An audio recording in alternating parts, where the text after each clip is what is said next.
Hi friends, happy Friday. Hope everybody's doing well. I am extraordinarily tired today. So we're gonna see how well I keep up with this game. But I'm gonna dive back in. This is our second run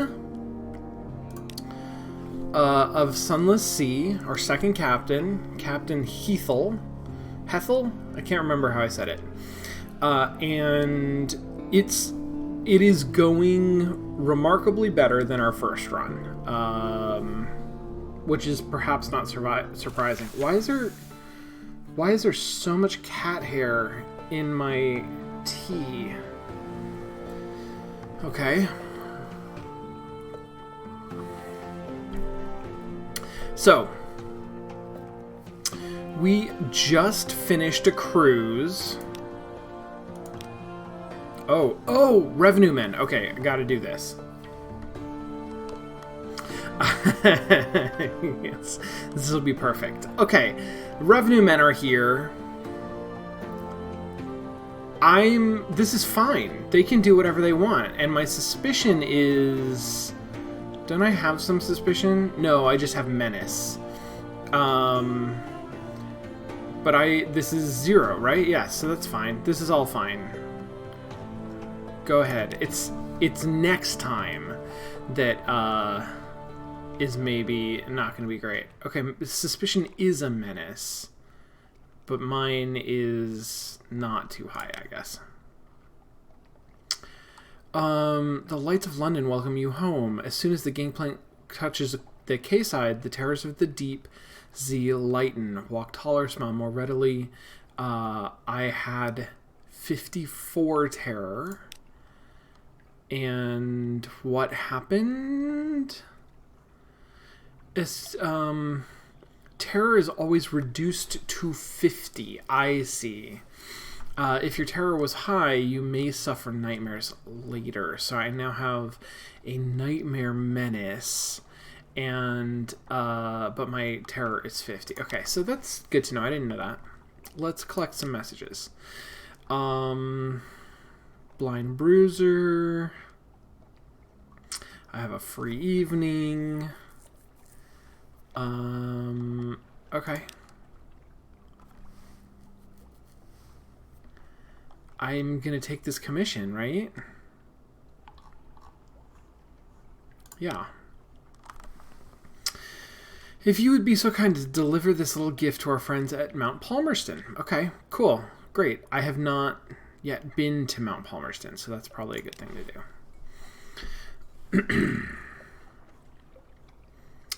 And what is our deal? What's going on here? So now I have these brilliant souls I gotta take to Mount Palmerston. I have Scintillac that I got last time. I have 1 fuel. Okay, so I need no more fuel. And probably also more supplies. And that's all I have. Okay. I don't know what this is. The Merchant Venturer? I have need of a reliable agent. Failing that, an inventive one. Here are my requirements. He has very specific needs, but he'll pay much better than market rates, and he won't ask how you came by these things. Okay, alright, so he's just got like, he's gonna give me commissions, but for stuff. Something savage. 7 hunting trophies. Okay. 7 Scintillac. I have 4. If I could get more of them, then I could do this. Great. I can't help you right now, buddy. Labyrinth of Tigers I can't really do anything with. Let's go to my lodgings and lose a terror and get a recent news. I didn't get a supply this time. Okay. So maybe it's just like random exactly what it gives you. I will definitely be repairing my hull because my hull is bad. I want to do dark spectacled Admiral. I don't have vital intelligence, but I do have port reports for Gator's Mourn.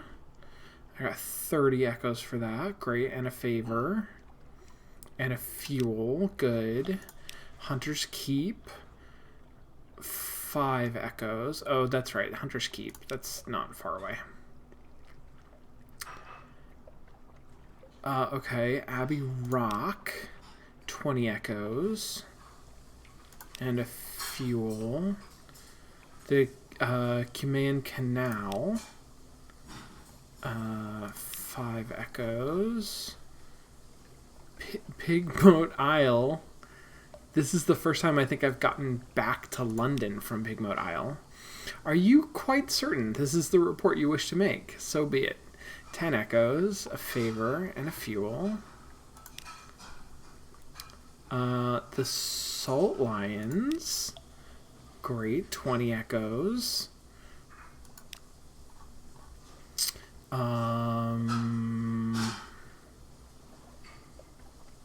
What is this?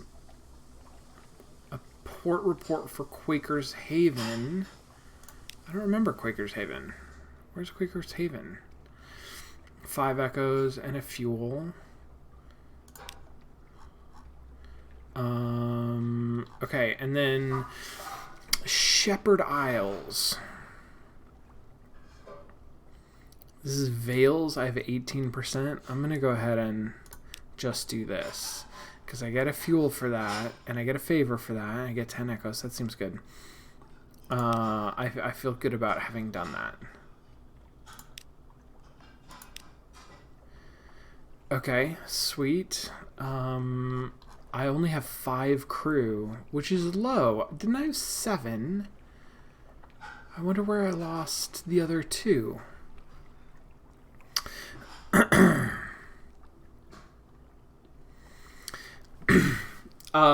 What kind of a game is this? Well, this is, I think it is fair to say, this is a narrative roguelike.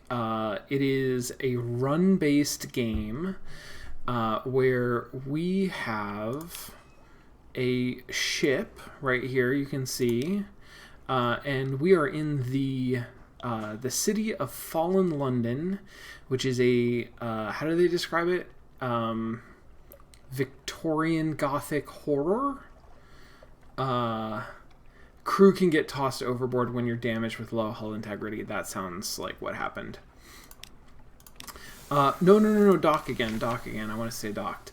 So we have a boat, and we have an amount of fuel, and we have an amount of supplies, and traveling in our boat takes up fuel and supplies, and when we run out of those, really, really bad things happen.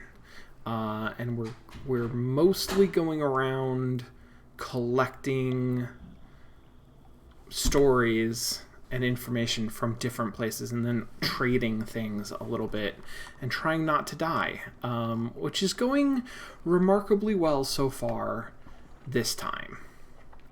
Okay, so that was the Admiralty. I'm going to go... The Admiralty had already given me a commission, right, to a place that I didn't know. So I think that I still have that commission. Memory of yes, I have a Memory of Distant. I have 2 of those. I have a Z story. I have a Lamentable Relic and an Outlandish Artifact. I don't remember where I got those. Okay, I think I'm trading all of these things in. So for a Memory of Distant Shores, I got some echoes and favor. I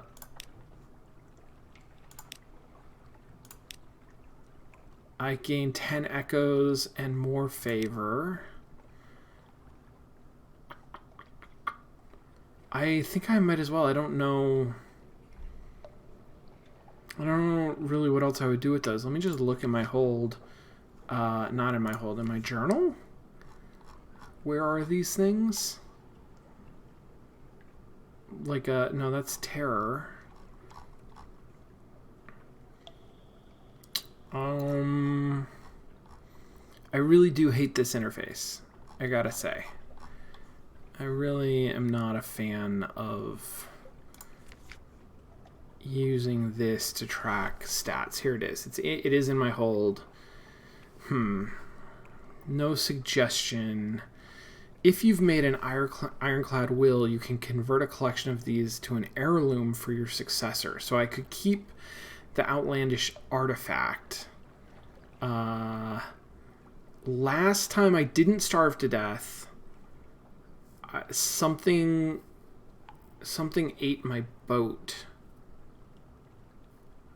I don't remember what, though. Something ate my boat before I could get home.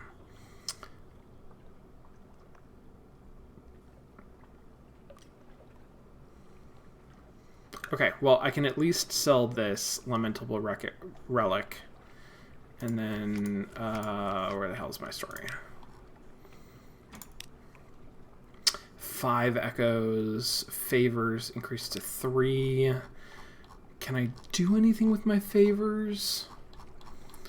Not at this moment. Okay, sweet. Well, put your ship in dry dock. Let's see. I am pretty badly damaged. And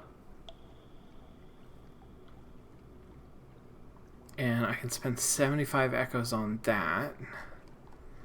Or what is this? I could spend 3 favors and 25 echoes to get cheap, good quality work done.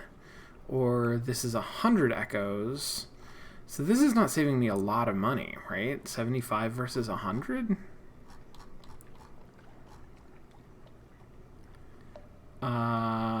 And I can't do this because I have a Wretched Mog.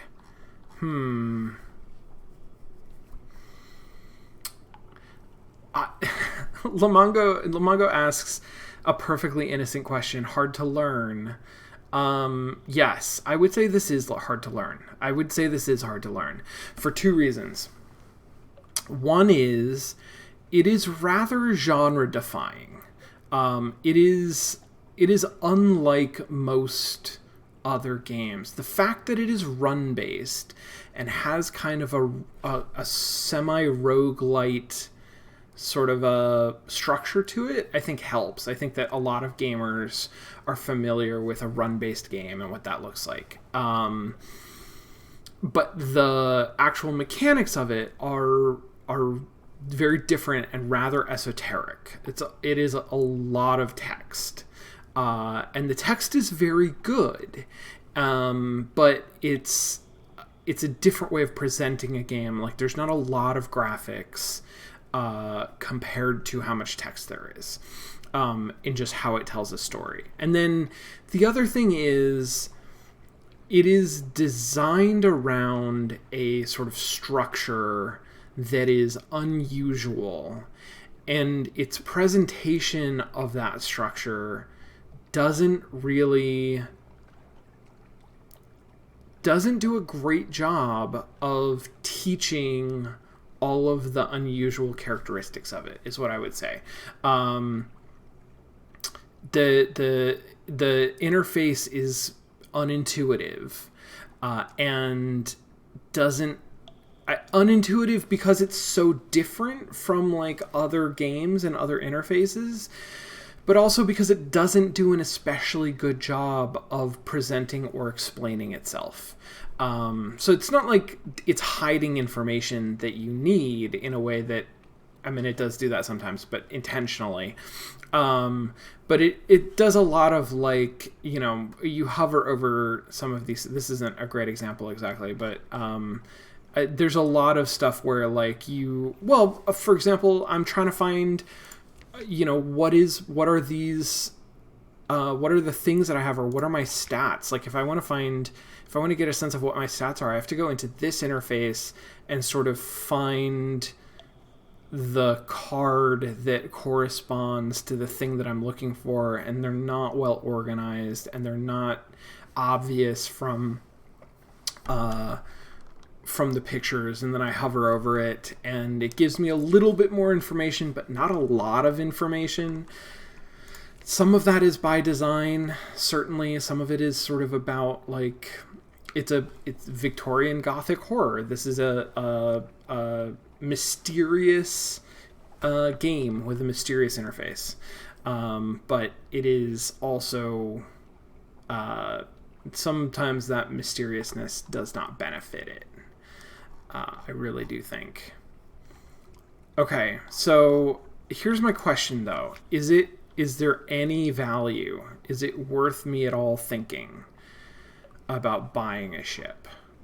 The ship that I currently have, right, is this one, is a Legia class steamer. So that would cost me 1,000 echoes. It's worth 2,000. I really need 2,000 echoes in the bank to upgrade. Okay. All right. Well, that answers that. I mean, that there's a big difference between 1,000 or 2,000. 2,000, really. There's a big difference between 2,000 and 100. What happened to the... Oh, it's in London, right. In London, go to the dry dock. Okay. So now, what do I want to do this? Badly damaged and short of money. I think for 75%, it's going to give me less than 75% of the increase. This is going to give me like a little bit. So I think I want to do this. I want to either do this one or this one, where I call in favors and it only costs me 25. But I have the money, and I don't know if favors are good for anything else. Although I have 12 of them. I'm going to do this. This will completely repair your hull. Okay, I'm going to do this. I'm going to trade in 3 of those favors because I get a favor every time I do a port report, right? So I'm going to do that. So my hull is now 75. It's back up to full. Awesome. I love it. Is there anything else I need to do here? I have a commission. I have a job from the burly dude. Oh,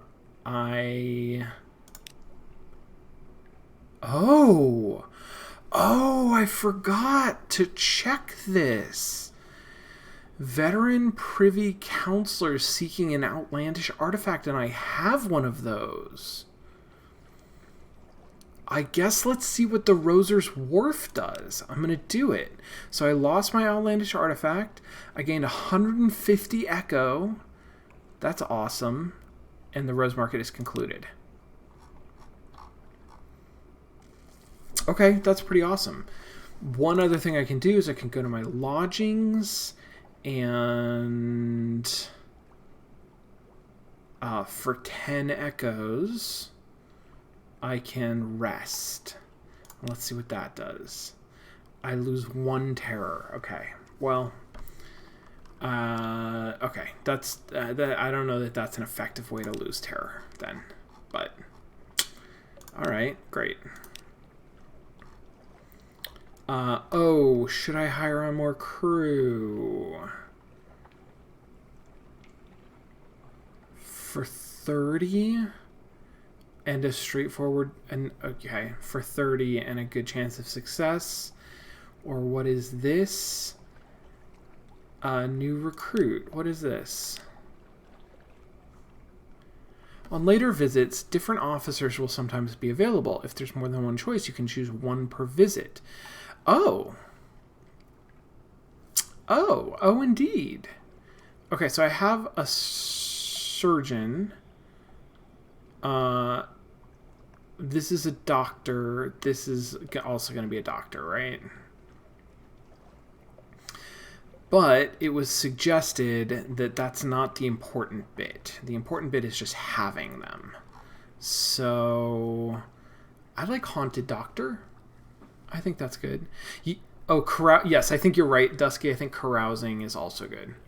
Um,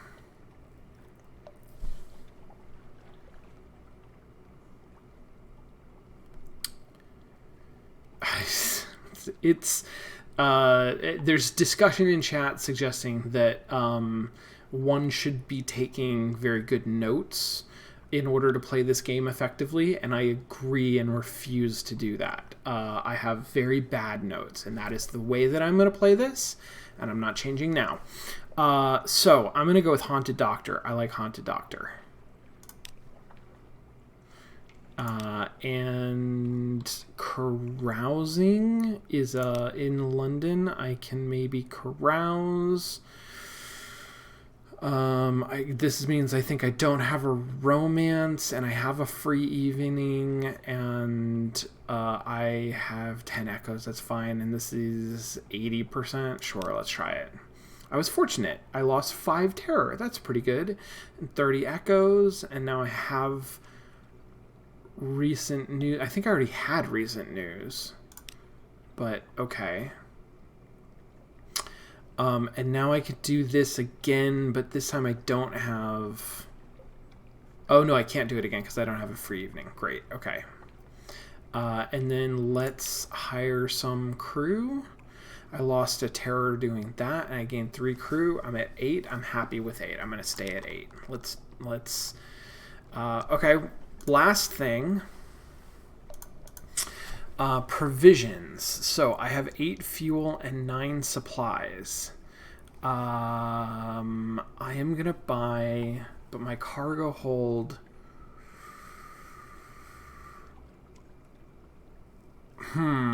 There's a place where there was a quest for me to take on 20 cargo.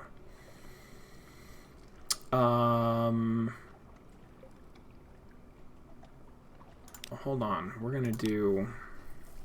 Here's Fallen London. This is where I am right now. Here's Port Palmerston. That is where I'm going.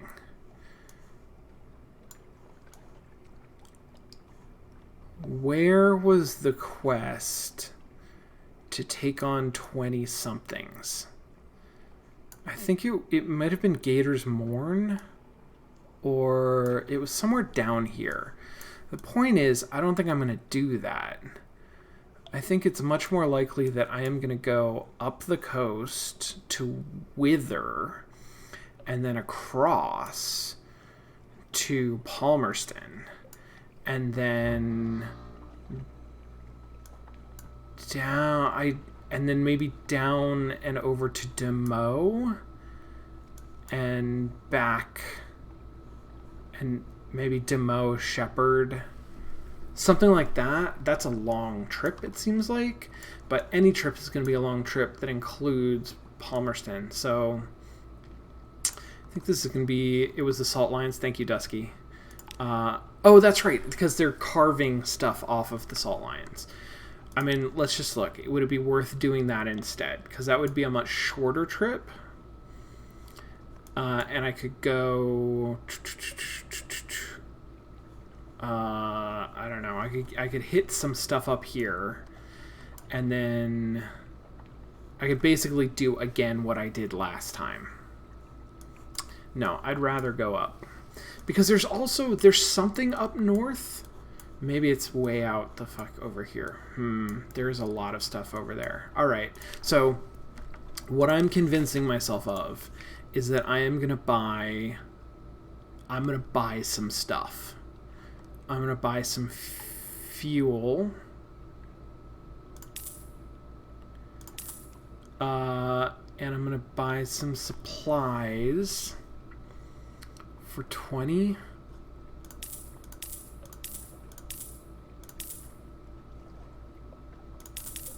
Okay. And then I am going to go to Venderbite. I don't know. I'm going up. So Venderbite will buy mushroom wine for 23. Everywhere that I've been, here's my notes. Here's my logbook. Everywhere I've been will buy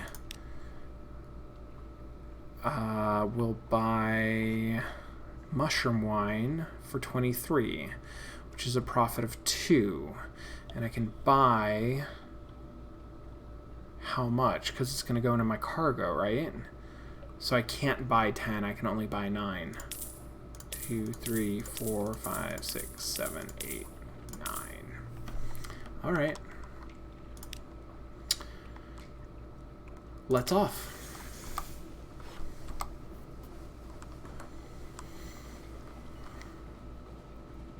Lebu, for a moment, mistook this game for... It's Sunless Skies, right? It's also called Sunless? I think that's right. Which is the newer game by this studio, set in the same world, and with a similar gameplay. I don't know exactly how similar. Wait, I just turned up and I'm not paying attention. I'm going to go to Hunter's Keep, and then Vendor Bite, and then Wither, and then across. So, alright.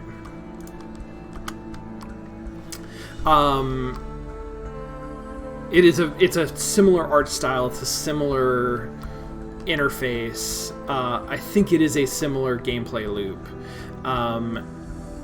That one's available on Switch. I just looked this up this morning because I will not play that on stream because I'm going to move on to something else, some other game. But I'm enjoying this, and I feel like I would enjoy this experience on a Switch, like on a handheld, to the point where like I might pick up Sunless Skies at some point on my Switch. That'd be fun. Qbert, I didn't see your message. So Qbert asked a great question. Do you have any thoughts on the comparison between this game and Signs of the Sojourner? It's been in my head a little bit just because they're both sort of games about like caravans, right? They're games about going out and getting things from different places and bringing the profit back home. There's definitely and they're both narrative. They're both sort of, that is the structure of the game, but the game itself is largely the narrative that is delivered through that structure. There's some like really interesting similarities, and I don't know if I realized, I must have at some level, like how comparable these two games would be. I do think I think it's really interesting to see sort of where do they diverge in terms of their design decisions, and thinking about the map, especially the navigation of the world. I mean, this game is much more what I personally, Sean, wanted out of Signs of the Sojourner. This game is all about the logistics of travel, right? This is a game that is entirely about how long is it going to take you to get from place to place, and how are you going to map out your path accordingly, and make a profit. And embedded within that, there are things that are going to disrupt your plans, and some of those things are going to be like pirates that screw with your route, and some of those things are going to be the story that it delivers, and that story has a lot of procedurality or randomness or something to it, right? Like, you don't know going to a place exactly what story you're going to get there, which is similar to what Signs was doing. Signs of the Sojourner, same thing. Like, you would venture out, you would go to a city not really knowing what you were going to find there, and it might be something good or helpful, or it might be like nothing you could use. It's interesting to me. I would say what makes Signs work so well is the card game, is the game that you are playing moment to moment, that you are focusing on, right? Like that you are caring about is the card game that you play as conversation. And that is great. That is a fantastic core game. I love that core game. I probably love that core game and the way that it presents story and drama better than anything in Fallen London, than anything in Sunless Seas. That there is nothing here that matches that moment-to-moment gameplay of that card game.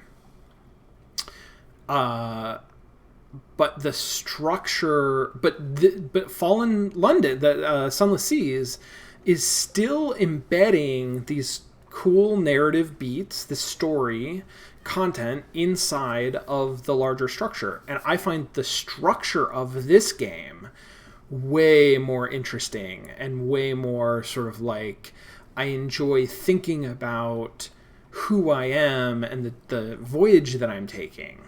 And I am less connected. Granted, like Signs of the Sojourner is a very intimate and personal story, and this is Victorian, right? This is a the text, the story has a formality to it. It is a lot of like, Darwin documenting naturalism, sort of descriptive text about stuff. It's hard to get like intimate with that. But it's also sort of like kind of disaffected. It doesn't matter what character I'm playing. The character is observing the world, is going around and having adventures and trading goods and making a profit and seeing strange sights. And the strange sights are interesting, but they're not about her. They're not about me. The way that in Signs of the Sojourner, you were going around and you were exploring the world and you were learning some things about the world and its history and the people who lived there. But everywhere you went, there were people who knew your mom. And there were people who knew about your town. And they would talk to you about the trouble that your town is in, or the things that they knew about your mom, or the mysteries that like you, or the questions that you have about where you came from or your history, and things that people knew that they could tell you. And that's just a very different kind of storytelling and a very different kind of story. And I think, I don't think it's a coincidence that the Signs of the Sojourner, where that game sings, is in the interface that they've developed around having conversations with people, right? About that sort of like intimate act of one-on-one storytelling. And the thing that I found really frustrating was the larger structure of, plotting your route in a caravan.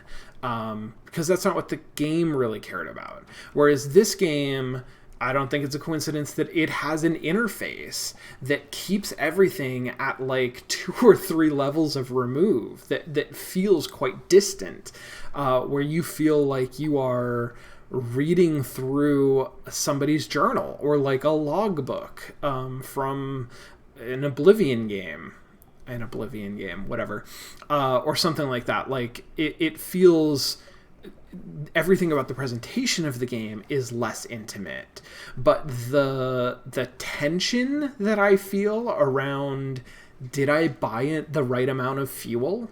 Like, am I going to be able to get to my destination without drowning? That's what this game is about. And all of the sort of like narrative pieces that it presents aren't meant to sort of like suck you into a character. I mean, it's a run-based game, right? Like you get a random character, well, not random, but you get a different character. You get a different character every time you play. So it's not about the character. It's about sort of creating this fascinating and horrifying world that is out there. That as a sailor, you are I guess what you're doing is less about documenting it, but you are exploring it, right? Like you are seeing the world, and that's what this game feels like. It is a much less personal story. It is much more a story about sort of like the terrible and wonderful things that are out there.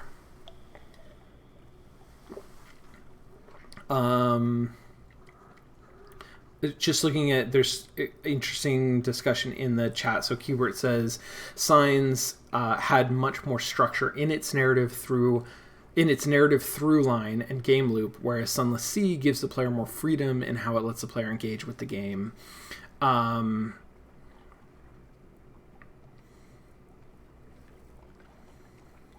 Signs had more structure in its narrative through line and game loop.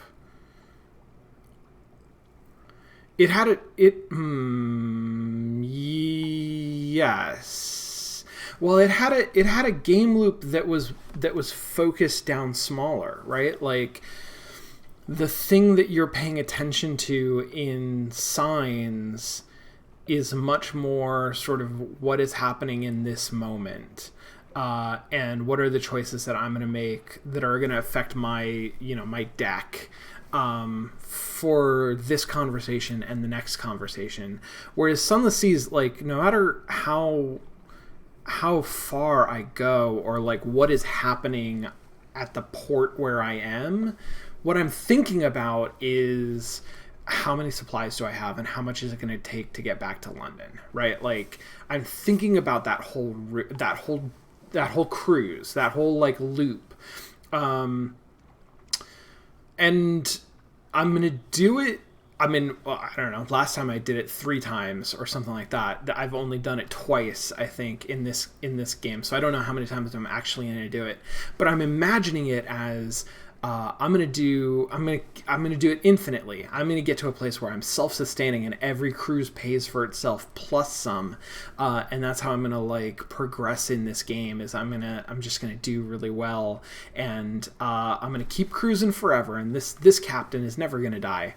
Whereas Signs, it was like you got 5 loops, and the first one's a tutorial, so you really get 4, and each one is gonna be sort of a different part of the story. Yeah, I guess in that way, when you say the narrative through line is structured, I'm balking at that because you do have choices about like where you're gonna go, and different places will take you to different parts of the story. Like you won't see the same story every time you play if you go different places. But the same story does always exist, whereas in Fallen London, I think there's more variability there. Like sometimes the story, like the island shifting, right? Like I think it's like that. I think that it's not that the story is going to branch in a big way and whatever, but I think that the islands shift around, and like the narrative is not always the same when you venture out into Fallen London. Whereas in Signs, I think if you replicate a run, you would see the same run, basically. I don't think there's a lot of, like, randomness to Signs. And I think there is also a sense of progression over time. Like, the first run, here are some things that happen, and this is where people are. And then the second run, those people have moved to a different place. Sunless Sea doesn't have that. Sunless Sea is, like, a totally different model of the islands shift around. Like every time you go, everything's going to be a little bit different, but not in a predictable or meaningful way. So yeah, I do agree. I think I do agree with you. And then Toby says, it's funny, you would think on the surface this game would be more about a narrative because it's just full to the heck with text, and Signs would be more about puzzling and planning because it's a card game. But Signs felt more like a narrative you experienced. C is a story feels much more up to you, inferential. That is very well put. I like that a lot, and I 100% agree with you. And there is an irony to the fact that this is so textual, and Signs is literally a card game, and yet that is the game about telling a story, and this is the game about using story to create a an explorable system, really. Yeah, that's very good. I like.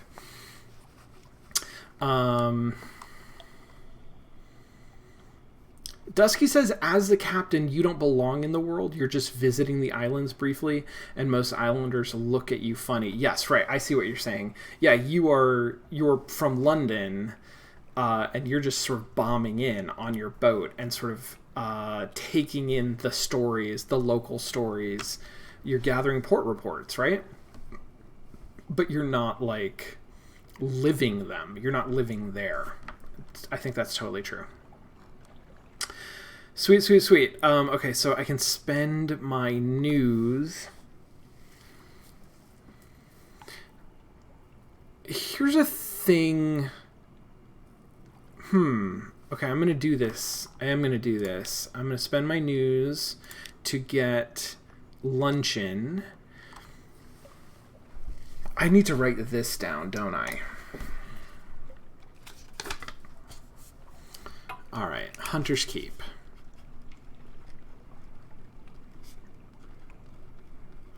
I got 3 daughters. Cynthia, Lucy, and Phoebe. Lucy, I always think about Dracula. Phoebe, I always think about Greek mythology. Cynthia, I have no associations with whatsoever. I don't know what Cynthia is all about. Like, that name just doesn't mean anything to me. Lucy is clearly a vampire person, though. So, what did I do last time? I have literally no idea. Let's just go down the list. I'm going to do Cynthia this time. Oh, Jesus. I got oh, no, I guess I did. I have done that. I've done that in the past. Cynthia gives me lunch and tells me a terrible story. Wow. Okay, so Cynthia, Tale of Terror. All right, well, good to know.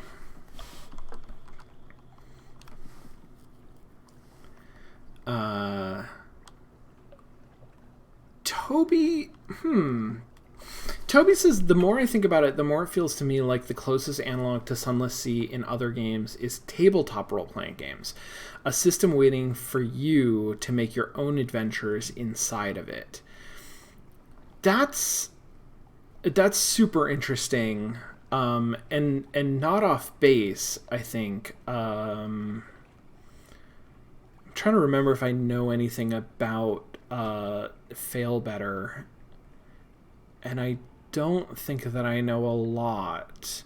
I know that yeah, no, I guess I don't. I think that maybe the other reference point, because structurally I see what you're saying, and if you look into how you create and run a tabletop role-playing game, there are a lot of systems or frameworks. Let's say there are a lot of frameworks that are reminiscent of this, about sort of creating places where stories can live, and then the stories themselves are changeable. And I think that kind of structure is here, and also sort of like giving your players a sort of vivid place to be in, and letting them figure out what stories they want to tell in it. Now, of course, tabletop role-playing games do tend to become concrete in the stories that they tell as the players sort of interact with those stories. Whereas this game does less of that, I think, and also has, obviously there's less, like, the imagination is in the inference, like, you're given a setting and you can imagine the kinds of stories that are there, but you can't really engage with that setting the way that you could in a tabletop role-playing game, where you say, I want to dig into this. I want to, like, figure out what's going on here, or do something provocative. You can't necessarily do that here. The other place I would suggest is a touchstone for Fail Better, for Fallen London. Because I know that Emily Short worked on maybe this game, worked with Fail Better at some point, and I think that it was around the time of Sunless Seas. And Emily Short, if you don't know her, is a luminary in the interactive fiction sort of world, which still does exist today, but isn't... was really big, was a really big sort of indie academic game scene in the mid to late 2000s. And Emily Short was one of the most prolific, most well-known developers of interactive fiction at that time. And some of, I think in her lineage from interactive fiction, some of that carries into the development work that she's done more recently, which includes, I believe, working with Fail Better on this game. Her own work, her interactive fiction stuff, which is older now, is fantastic, is really good. My iron remains unchanged. Why would my iron have changed? Interesting. You are acquainted with the sisters, but something has changed. I wonder if I've talked to all three of them now and hadn't before. Okay, cool. Is there any other stuff from me? Oh, I can obviously get a port report. All right, let's go. No, go. That's what I meant. All right, now up to Vendor Bite.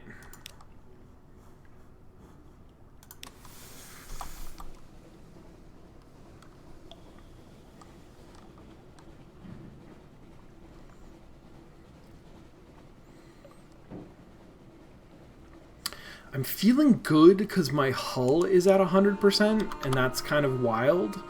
But I am nervous that I'm going to run into something scary that's going to eat me.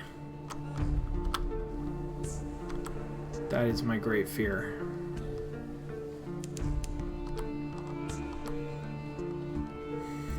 A game telling you that nothing happens is always a bit unnerving.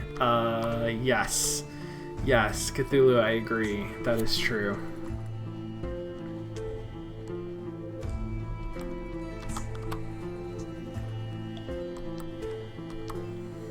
Am I gonna get my, something awaits you? Was that too quick? There we go. That was perfect. Perfect timing. What's happening? Oh, I'm having nightmares. A vast eye, it knows you. You cannot evade its gaze. Again and again, you are alone on the wide black Z. The eye is aware. Your nightmare will come upon you from time to time, inspiring terror. Gain restful nights at your lodgings to help you resist it. If you defeat it, you may gain a secret. Interesting. Okay. All right. Well, that's another reason to get restful nights. Sweet. Cool. I like it. All right. Vendor Bite. What am I supposed to be getting for them? 10 mushroom wine. Right. Which I did not have enough. Okay, that's fine. That's fine. That's all okay. Let's do our stuff. Explore Vendor Bite. Gained a terror and a lamentable relic. Okay. Gather gossip.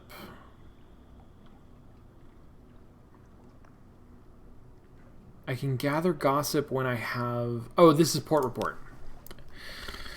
This is what I'm talking about, is that, like, in every port that you go to, there is an action that lets you spend your say, something awaits you. and an action that lets you collect a port report. Always, every place. Every time I go to a port, I can't tell easily which one is which. And it's not that it doesn't say, it's that the interface is not streamlined with that kind of usability in mind. That's not what it's about. That's not, and there's a tension because that's sort of right thematically for the game. But at the same time, as a player, I would really just love, hey, you're at this place. Here's the button for spending your something awaits you. Here's the button for doing your port report. Same place every time, you know? All right. Someone is trying to get my attention. Oh. This is what I did last time. I did this last time. I'm going to do it again. A tomb colonist claims to be the Clattery heir's father. And then this is 50 echoes.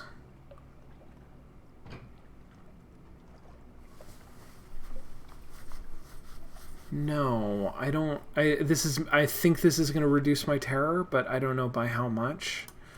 It doesn't seem worth doing.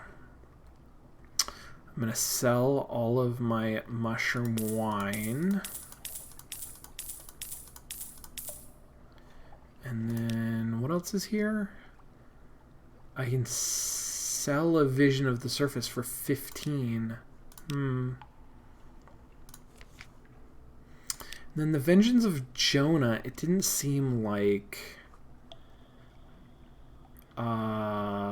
Oh, I can recruit the Bandaged Poissonnier for 300 echoes. That's so much money.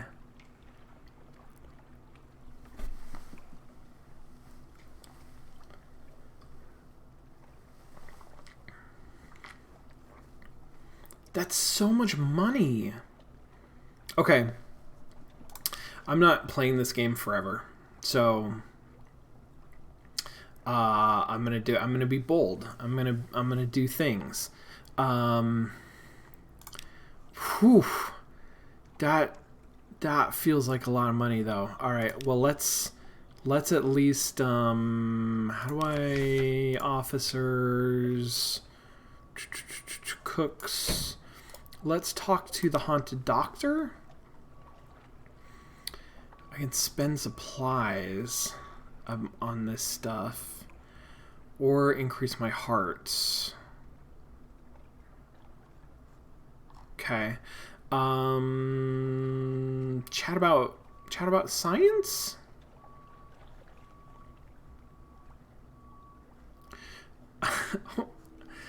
Huh. This is interesting. I mean, there's so much more text here, and it's intriguing in a way that these aren't. I feel like I'm going to do medical career and see what happens. He looks up from a wounded sailor. Oh, no, I mustn't. No, I have no stories you would wish to hear. He sniffs. Unless, would that be Z-Trout? The doctor pushes more food around his plate than he puts into his mouth, and what he eats, he chews until all the taste has been squeezed out. Between bites, he sips only water, evading all questions where opinion is sought. It is only when the subject turns to his trade that something flickers inside him, old memories of pain and pride. I fear it was my training that let me see the world for what it was, its corpus infested by malignancies with human faces. How could I dare face Hippocrates in the hereafter if I stood by and did nothing? Nothing. His eye meets yours for the first time, fierce, damned. If 2 drops of medicine can cure the body, could 2 drops of poison cure the world? For a moment, it actually seemed that easy. The fire fades. He pushes back his chair. Pardon me, Captain. I fear I have had my fill for today. Good Lord. And I have an intriguing snippet. Oh, I can keep spending supplies on that. That's good to know. And the cook. I cannot. I do not have enough stuff. Okay. All right. I will need more things, more fishes. I'm not going to spend any more supplies right now. Where to next? Wither. Going through here if I can.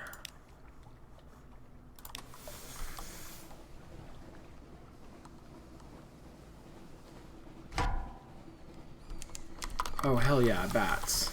Fucking love these bats. I will take... No, get away from me. Get away.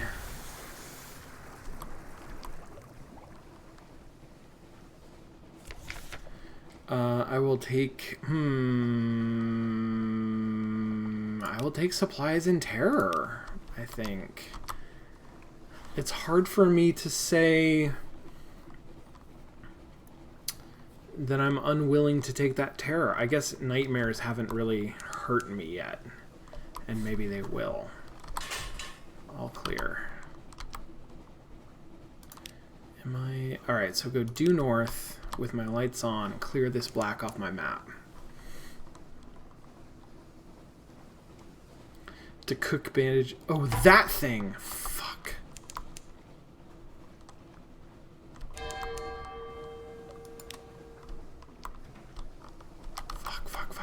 Fuck.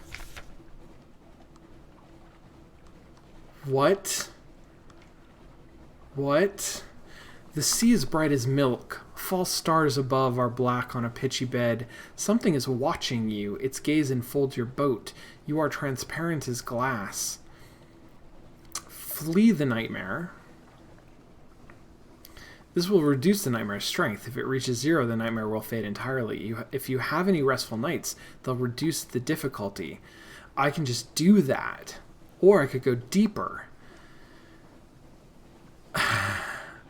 If it reaches 5, you'll confront the nightmare. This is dangerous, but may we win you a secret. Alright, Fuck. Okay, Cubert, you want it? We'll go deeper. Succeed a heart's challenge. Gain a tale of terror. Gain a menace, nightmare strength now 2. Gain 2 terror. And I lost my restful night. Okay.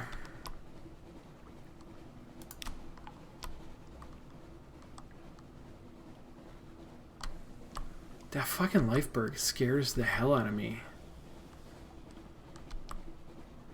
I don't know if it should.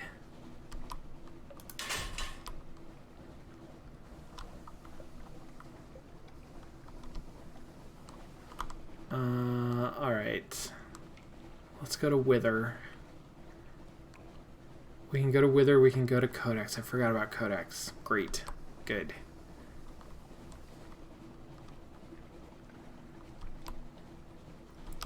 We're at 8 fuel. I'm burning fuel faster than I thought.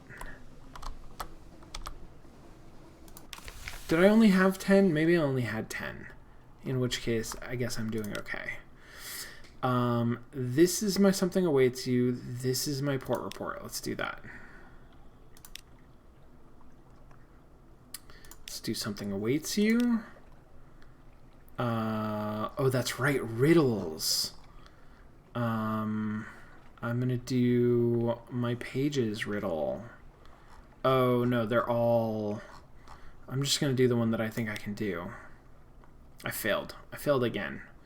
I failed last time, too. Alright, well. And this is Veils. And 50 echoes. And maybe some terror to drink beer. No, perhaps not.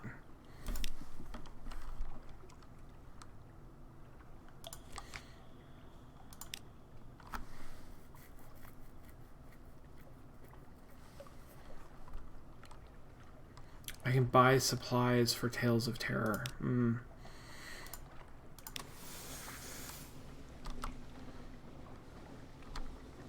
Yes, Cubert, I agree. I think that, that's another thing that you'll notice that Signs of the Sojourner doesn't really have.